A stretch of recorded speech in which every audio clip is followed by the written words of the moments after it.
중고등부 친구 여러분 반갑습니다. 이제 오늘 3월 마지막 주 또 예배를 진행하고자 합니다. 이제 4월달 되면 여러분들 개학할 텐데요. 여러분이 그토록 원하는 학교에 가서 또 행복하게 기쁘게 살아가고 또 우리가 얼굴을 마주하고 예배할 수 있는 그날을 우리가 맞이할 수 있을 줄 믿습니다. 먼저 우리 함께 기도함으로 오늘 주일 예배를 시작하도록 하겠습니다. 하나님 감사합니다. 이제 3월이 다 가고 4월을 앞두고 있습니다. 하나님께서 봄을 주셔서 꽃이 피고 또 코로나 바이러스도 조금씩 잡혀가고 우리가 다시 볼 날을 하나님 가까이 오게 하셔서 감사를 드립니다. 우리에게 주어진 평범한 일상이 얼마나 귀하고 아름다웠던 것인가, 그것을 돌아볼 수 있게 하셔서 감사를 드립니다. 하나님, 오늘도 우리가 하나님의 이름을 기억하여 모였습니다. 하나님께서 우리에게 주신 말씀 속에서 하나님을 더 깊이 알아가는 주의 백성들이 다 되게 해 주십시오. 오늘 이 시간 우리가 비록 핸드폰으로, 컴퓨터로 예배를 참여하지만 그러함에도 하나님이 오늘 나에게 찾아오셔서 친히 말씀하심을 믿고 우리가 겸손하게 또 주님을 사랑하는 마음으로 하나님의 말씀을 듣게 하여 주시옵소서.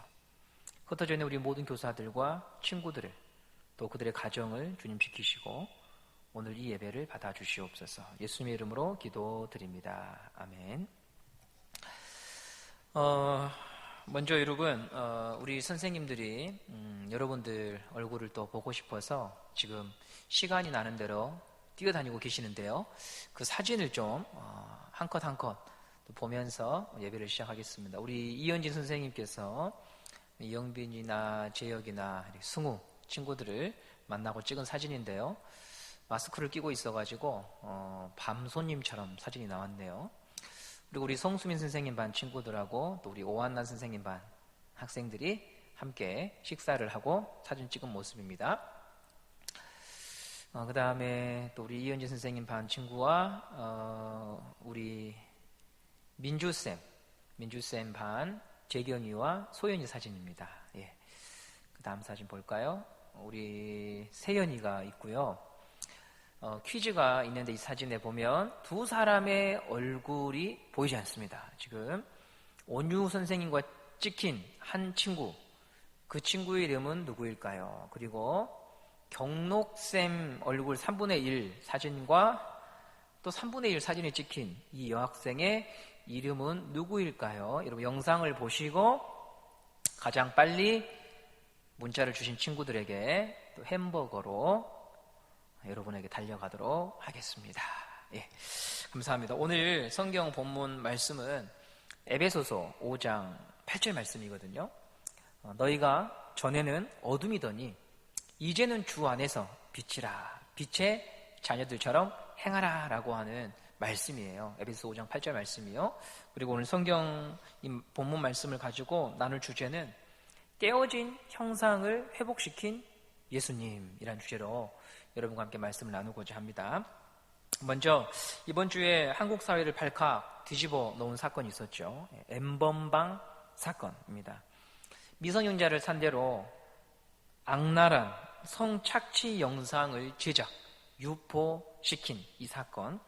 그 방법이 얼마나 악랄했던지 청와대 국민청원 게시판에 500만 명의 동의를 얻었던 사건이었습니다.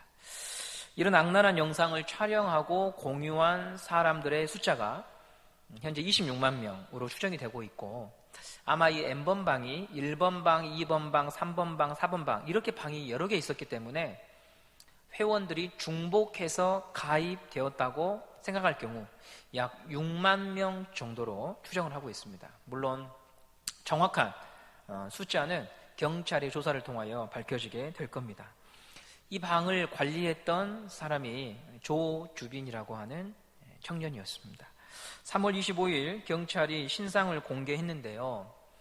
놀라운 것은 이 조주빈 청년의 머리에 뿔이 달려있거나 그런 것이 결코 아니라는 것입니다. 주변 사람들로부터 이런 죄를 지을 당사자로 주목받은 적이 없습니다. 성범죄 전과도 하나도 없습니다. 조주빈이라고 하는 신원이 밝혀지자 그를 아는 지인들을 대상으로 기자들이 취재를 했습니다. 이 조주빈을 아는 사람들은 한결같이 이런 말을 하지요. 그 청년 평소 그런 일과 관련이 있을 것이라고 의심해 본 적이 한 번도 없다. 인사도 잘하고 이웃하고도 잘 지냈다. 어떻게 이런 일을 할 수 있을까? 이렇게 놀라워했습니다. 감쪽같이 이중 생활을 하고 있던 거죠. 하루빨리 이 사건의 실체가 밝혀져서 피해자들이 구제를 받고 또 이 N번방에 적극적으로 가담한 사람들과 동참했던 모든 회원들이 밝혀져서 적절한 법의 징계를 받기를 바라고 있습니다. 제가 서두에 이런 이야기를 꺼낸 이유는 오늘 설교의 주제가 하나님 형상, 깨어진 하나님의 형상, 그것에 대해서 이야기해 보려고 하는 것입니다. 하나님의 형상이 이렇게 망가진 이유가 무엇일까?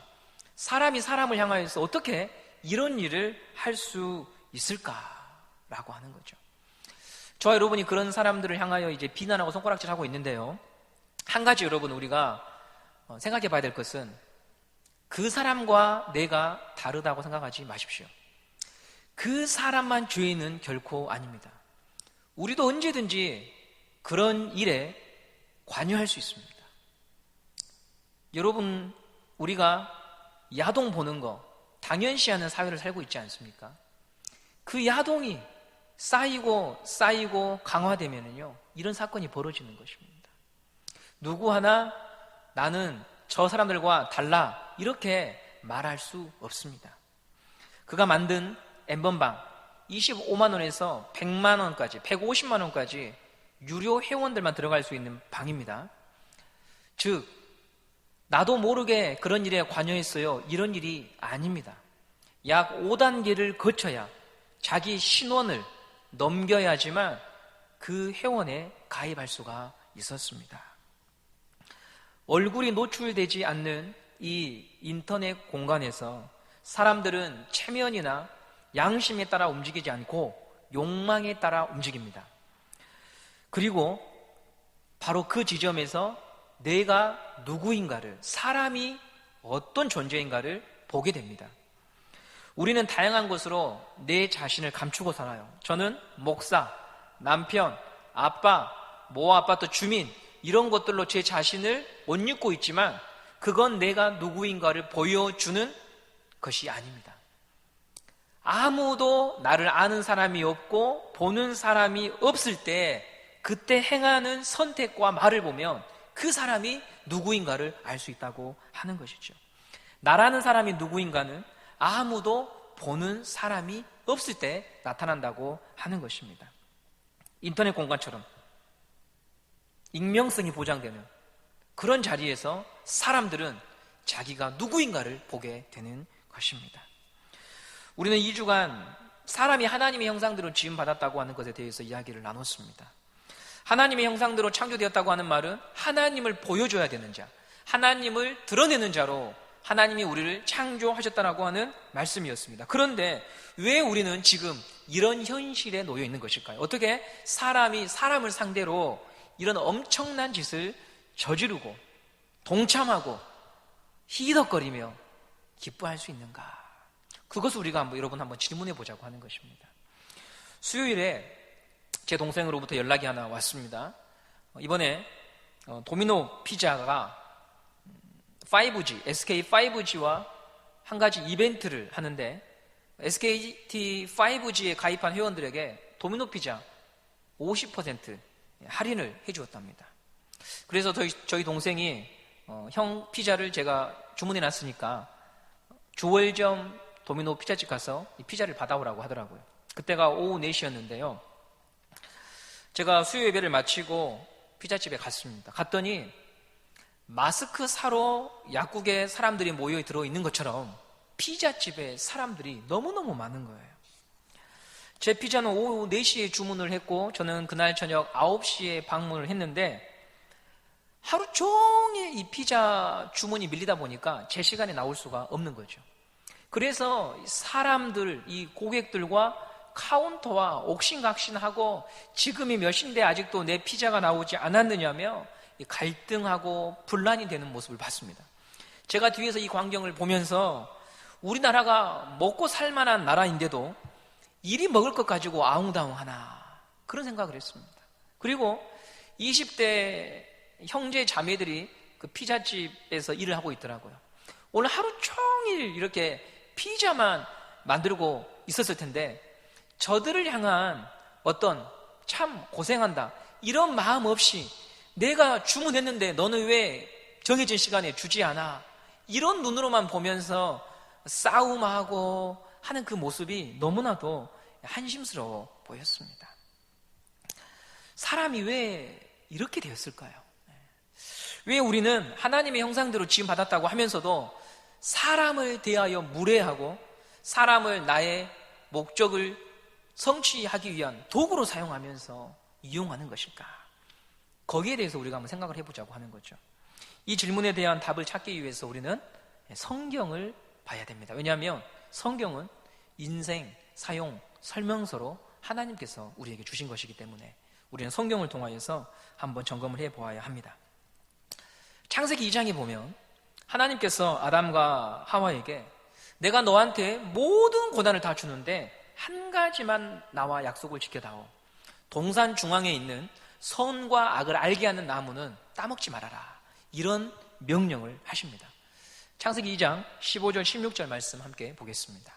여호와 하나님이 그 사람을 이끌어, 아담과 하와지요, 그 사람을 이끌어 에덴 동산에 두어 그것을 경작하며 지키게 하시고 여호와 하나님이 그 사람에게 명하여 이르시되 동산 각종 나무의 열매는 너가 임의로 먹되라고 하죠. 선악을 알게 하는 나무는 먹지 말라고 말씀하십니다. 이때는 하와가 없던 시절입니다. 하나님이 아담에게만 동산에 있는 모든 나무의 열매를 먹지만 선과 악을 알게 하는 나무의 열매는 먹지 말라고 아담에게 명령을 하십니다. 한 번쯤 여러분 그런 생각을 해보셨을 거예요. 왜 하나님이 선악과를 만들어 놓으셔서 아담으로 하여금 죄를 짓게 하셨을까? 이런 질문을 저도 해봤습니다. 그런 질문을 해야 됩니다. 왜 하나님이 선악과를 두신 걸까? 하나님이 동산 중앙에 선과 악을 알게 하는 이 나무를 두신 이유는요, 하나님과 사람의 관계가 어떠해야 되는가를 알려주기 위함입니다. 여러분 이걸 잘 기억해 놓으세요. 선악과를 두신 이유는 하나님과 사람이 어떤 관계 속에 있어야 되는가를 알려주시기 위한 거예요. 아담과 하와는 무엇이든 할 수 있는 자유가 있었어요. 무엇이든 먹을 수 있고 행할 수 있는 자유가 있었습니다. 그런데 그런 자유 속에서 동산 중앙에 있는 선악과를 볼 때마다 아담과 하와는 기억해야 됐습니다. 나는 이 동산에 있는 모든 것을 내 마음대로 할 수 있으나 그 권한은 하나님께로부터 받은 것이다. 내가 하나님이 아니다. 나는 하나님의 말씀에 순종해야 되는 사람이다. 이것을 깨닫고 기억하고 볼 수 있도록 하시기 위하여 하나님이 선과 악을 알게 하는 나무를 동산 중앙에 두신 거죠. 근데 아담과 하와는 뱀의 꾀임에 빠져서 이 나무의 열매를 따먹습니다. 그럼 이게 도대체 얼마나 큰 죄이길래 아담과 하와가 비참한 지경에 이르게 되었을까? 제가 예를 들어서 이렇게 설명을 해볼게요. 조선시대에 암행어사라고 하는 제도가 있었습니다. 여러분이 잘 아는 춘향전에 보면 이도령이 암행어사로 나오죠. 춘향이가 변사또에게 자기 말을 듣지 않는다는 이유로 잡혀가서 옥살이하지요. 변사또가 마을 주민들이 열심히 땀 흘려서 생산해낸 것들을 욕심부려서 가져가지요. 이런 못된 수령들을 심판하기 위하여 조정에서는 이 왕은 암행어사를 보냅니다. 암행어사가 나타나서 수령을 재판하는데요, 이때 만약 암행어사가, 이도령이 이제부터 내가 왕이다, 너희들은 내 말을 따라라, 이렇게 되면 여러분 어떻게 되겠습니까? 반역이죠. 역적이 되는 것입니다. 왜냐하면 암행어사가 가지고 있는 모든 권한은 누구로부터 온 것이냐면 왕으로부터 주어진 거예요. 왕을 대리해서 사또를 심판하고 재판을 행하는 것인데 왕을 던져버리고 내가 왕이다 이렇게 하는 순간 모든 것은 끝나버리는 것입니다. 지금 아담과 하와가 선악과를 따먹었다고 하는 말은 바로 그런 의미예요. 나는 하나님의 말씀에 순종하지 않는다. 내가 왕이다. 이 선언이 되었던 것이었습니다. 에덴 동산은 하나님의 나라인데 아담과 하와가 선악과를 따먹음으로 말미암아 그들은 더 이상 하나님을 왕으로 인정하지 않고 내가 왕이라고 선언해 버리게 된 것입니다. 단지 열매 하나 따먹은 일이 아니죠. 하나님과의 관계가 깨트려졌습니다. 하나님께 반역했습니다. 이게 바로 죄인 것입니다. 여기서 우리는 오늘 우리가 궁금해했던 하나님의 형상으로 지음받은 인간이 왜 이렇게 비참한가? 하나님과의 관계가 깨트려졌기 때문에 그런 것입니다. 이 하나님과의 관계가 깨트려진 것은 거기에서 머물지 아니하고 사람이 맺는 모든 관계, 사람과 사람의 관계도 깨트려 놓게 되어진 것이죠. 도미노 아시지요? 하나가 넘어가면 그 다음 게 넘어가고 그 다음 게 넘어가고 이처럼 하나님으로부터 생명을 부여받은 인간이 하나님을 거역하고 반역할 때 사람은 하나님과의 관계만 깨진 것이 아니라 사람과 맺는 관계에 있어서도 자연과 맺는 관계에 있어서도 전부 다 깨트려지게 된 것이었습니다. 하나님께서요 선과 악을 알게 하는 나무 열매를 먹은 아담을 찾으십니다. 아담아, 네가 어디 있느냐? 왜 이것을 먹었느냐? 하나님이 아담에게 물으십니다. 그러자 아담이 하나님께 이렇게 말합니다. 창세기 3장 12절에 이렇게 나와 있습니다. 아담이 이르되 하나님이 주셔서 나와 함께 있게 하신 여자 그가 그 나무 열매를 내게 주므로 내가 먹었습니다. 무슨 말입니까? 하나님 왜 나한테 물으십니까? 제가 이거 먹고 싶어서 먹은 줄 아십니까? 그 여자 때문에 제가 먹은 거 아닙니까? 당신이 나한테 보내준 그 여자 때문에 제가 먹은 겁니다. 이렇게 얘기하고 있죠. 사람과 사람의 관계가 깨졌습니다. 방금 전까지만 해도 원래 아담은 하와에게 놀라운 사랑의 고백을 했습니다. 내 뼈 중에 뼈요 살 중에 살이라 자기의 목숨까지도 던질 수 있는 대상으로 사랑의 고백을 했는데 범죄하고 나니까 하나님과의 관계가 깨지고 나니까 저 여자 때문이라고 당장에 정죄합니다. 내가 살기 위해 남을 끌어내립니다. 내가 살기 위해서 나의 죄를 덮기 위해서 다른 사람을 끌어다 쓰는 것입니다. 이게 바로 하나님의 형상이 일그러진 인간의 모습입니다. 일전에 제가 목포 바닷가에 가서 우리 두 아들과 함께 날아가는 갈매기에게 새우깡을 준 적이 있었습니다. 근처 편의점에서 새우깡을 사서 태양이와 주한이가 그 갈매기들에게 먹이를 주고 있었는데요. 그때 그 옆에 어떤 할머니가 자기 손자랑 와서 저희들을 지켜보더니 우리 손자도 이거 한번 해보게 해줄 테니까 새우깡 하나만 달라고 하면서 태양이 손에 있는 새우깡을 다 가져가 버렸습니다. 네. 어이가 없었죠. 할머니가 손자를 사랑합니다. 그런데 이 사랑이 어떤 사랑입니까? 지극히 이기적인 사랑입니다. 남에게 피해를 주는 사랑입니다. 내 자녀만 소중하다고 생각하는 이기적인 사랑. 하나님과의 관계가 끊어진 사람의 모습이 이겁니다. 하나님과의 관계가 끊어진 사람도 사랑합니다. 봉사합니다. 헌신합니다. 그런데 이기적으로 합니다. N번방 회원 가운데 딸 둔 부모 있을 겁니다. N번방 회원 가운데 자기 누나가, 자기 여자친구가, 자기 딸이 이런 일 겪었다고 하면 그 사람들 분노할 겁니다. 당장에 가해자를 찾아가서 복수할 겁니다. 왜냐? 하나님이 사람에게 심어준 성품 가운데 정의감이 있습니다. 정의로운 분노가 있습니다. 그러므로 사람들은 죄를 보면 분노합니다.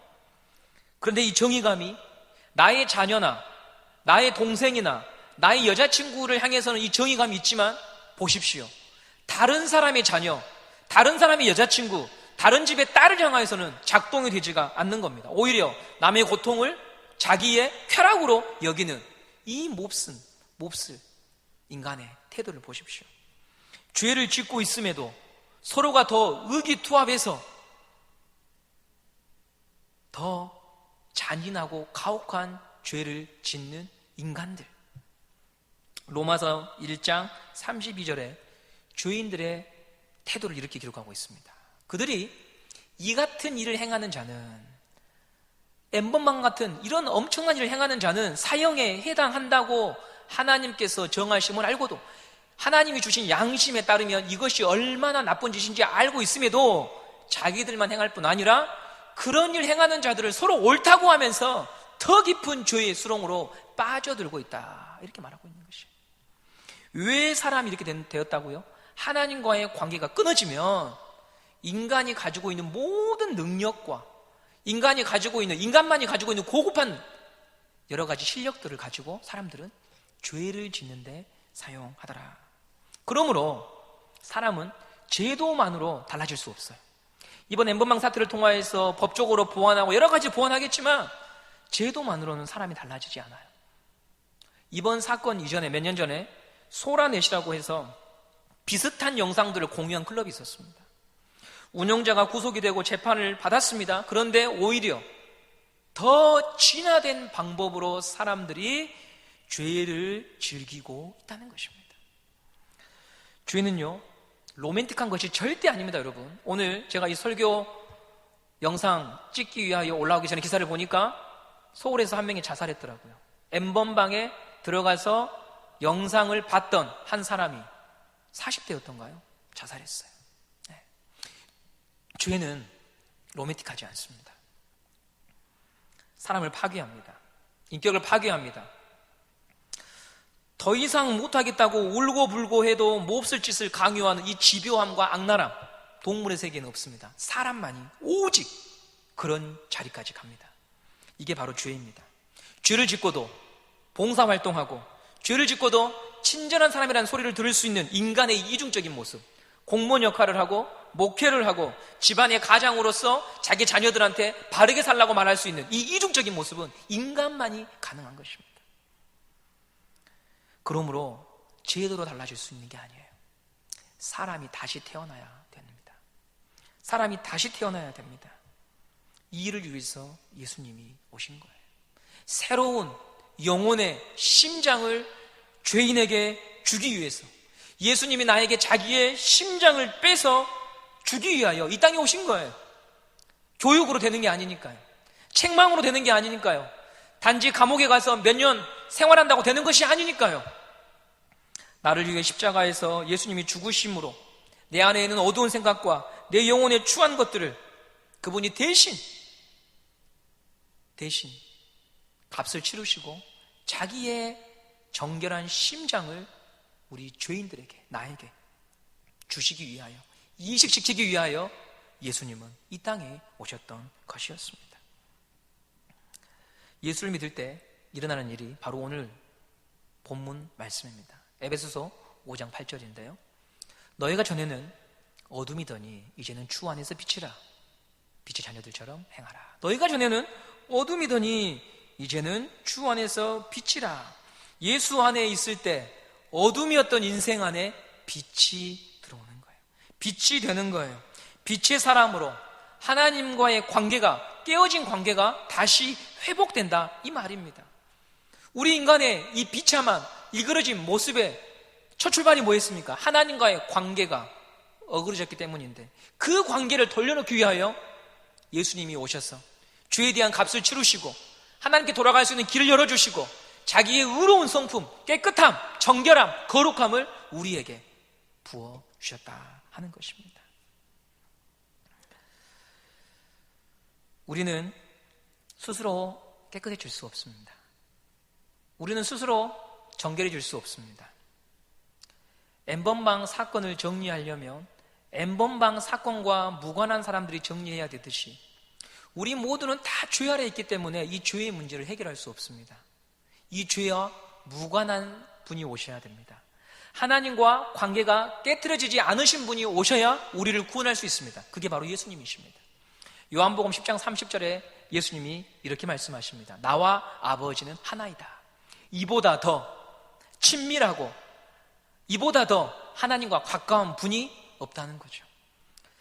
우리는 하나님과 깨어졌지만 아버지와 하나이신 예수님이 이 땅에 오셔서 그 관계를 회복시키기 위하여 돌아가셨던 것이었습니다. 여러분, 이 시간 이 영상을 보면서 아직도 예수를 믿지 않는 친구들이 있다면 오늘 예수님을 영접하십시오. 받아들이십시오. 환영하십시오. 하나님, 나도 죄인입니다. 내 안에 어둠이 있습니다. 내가 어둠의 자녀로 살지 않고 예수님의 자녀로, 빛의 자녀로 살기를 원합니다. 나도 다른 사람들의 죄를 보면 손가락질 하지만 곰곰이 생각해 보면 저 사람이나 나나 다를 게 없습니다. 저도 빛이 필요합니다. 하나님과의 관계가 깨어진 제가 당신의 도움이 필요합니다. 주님, 제가 주님을 믿기 원합니다. 저를 위해 돌아가신 예수 그리스도, 십자가에서 고통당하신 예수 그리스도, 당신을 나의 주님으로 믿기 원합니다. 이렇게 고백하십시오. 그러면 너희가 전에는 어둠이더니 이제는 주 안에서 빛이라 라는 약속의 말씀이 여러분의 것이 될 수 있습니다. 마지막으로 오늘 이 에베소서 5장 8절에 너희가 전에는 어둠이더니 이제는 주 안에서 빛이라, 빛의 자녀들처럼 행하라. 이 구절을 여러분 한번 곰곰이 생각해 보십시오. 빛의 자녀들처럼 살라고 합니다. 저는 이번 N번방 사태를 보면서 이런 생각을 했습니다. 피해자들, 그 미성년자들 주위에 좋은 친구들이 많았다면, 좋은 선생님이 많았다면, 공부나 대학 이전에 인생에 대하여 이야기해주는 친구나 선생님들이 많았다면 얼마나 좋았을까. 이 미성년자 친구들, 가정 형편이 어려운 친구가 있더라고요. 그래서 어머니 아버지가 너무나도 힘들게 돈을 버니까 용돈을 달라고 할 수 없어서 알바 앱을 두드리다가 고액 알바가 있다고 하니까 접속했던 거예요. 그리고 이 애를 조주빈이가 지목해서 신상을 털고 내가 돈을 주겠다, 핸드폰을 사주겠다 이러면서 노예로 만들었던 것이었습니다. 여러분, 빛의 자녀들처럼 행하라고 했습니다. 저는 이런 어두운 세상을 바라보면서 여러분들이 이런 친구들을 보호하고 지킬 수 있는 직업을 꿈꿨으면 좋겠습니다. 죄로 인한 피해자들을 구제하고 돕고 상담하고 사이버 공간 속에서 일어나는 이 죄들을 추적하고 발견하고 정리하고 우리보다 더 어린 자들을 지켜낼 수 있는, 그것을 꿈꾸면서 여러분들이 직업을 선택하고 공부할 수 있는 그런 친구들이 되었으면 좋겠습니다. 이번 코로나 사태로 온 국민이 두려움 속에 있을 때 고려대학교 대학생 세 친구가 코로나 알림이를 만들었습니다. 여러분이 보고 계시는 위쪽에 있는 사진, 이 학생들이 바로 고대 친구들입니다. 전부 다 컴퓨터 전공한 게 아닙니다. 세상이 너무나도 혼란스럽고 사람들이 두려워하니까 세 명이서 모여서 코로나 확진자들이 이동했던 경로들을 앱으로 만들고 국민들에게 배포한 것입니다. 이들이 만든 앱이 너무나도 사람들의 접속자 수가 많으니까 큰 서버가 필요했는데 이 서버가 한 달에 비용이 1,000만 원이 들어간답니다. 이 서버 비용을 서울대 출신인 한 학생이, 천재 해커라고 하더라고요. 자기가 또 그 비용을 지불해서 저 고대 학생들이 그 앱을 운용할 수 있도록 도와주었습니다. 혹시 여러분 이 영상 보면서 이런 생각할 수 있어요. 에이, 저 사람들은 고대생들이잖아. 나는 그 정도 실력이 안 되는데. 그 밑에 사진을 보십시오. 저 학생들은 대구 중학생들입니다. 코로나 나우라고 하는 홈페이지를 만들어서 대구에 코로나 사태가 퍼졌을 때 그때 저 친구들이 맹활약을 했습니다. 여기저기 흩어져 있던, 파편처럼 흩어져 있던 모든 코로나에 대한 정보들을 하나로 모아서 사람들이 편리하게 볼 수 있도록 저 두 친구가 만들었습니다. 허구한 날 똑같은 게임만 하다가 그것 말고는 할 것이 없는, 집에서 키우는 반려견보다 못한 삶으로 하나님이 우리를 창조하지 않으셨습니다. 저는 이번 사태가 오히려 예수 믿는 사람들에게 주는 도전들이 많다고 생각합니다. 어둠은요, 예수 믿는 사람들에게 사명의 공간입니다. 어두운 세계는 예수 믿는 사람들에게 꿈을 꿀 수 있는 공간입니다.